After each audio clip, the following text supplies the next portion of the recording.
For a narrow hem, first turn the hem towards the wrong side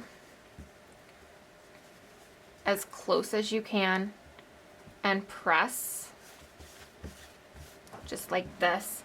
If you want to make it easier, you can top stitch along this before turning it again and pressing. That will keep your hem in place. Otherwise, you can just go and turn it again, press, and then pin in place.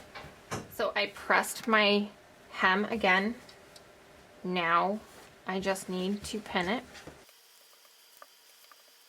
And now it's ready to sew. I'm going to stitch as close to the folded edge as I can.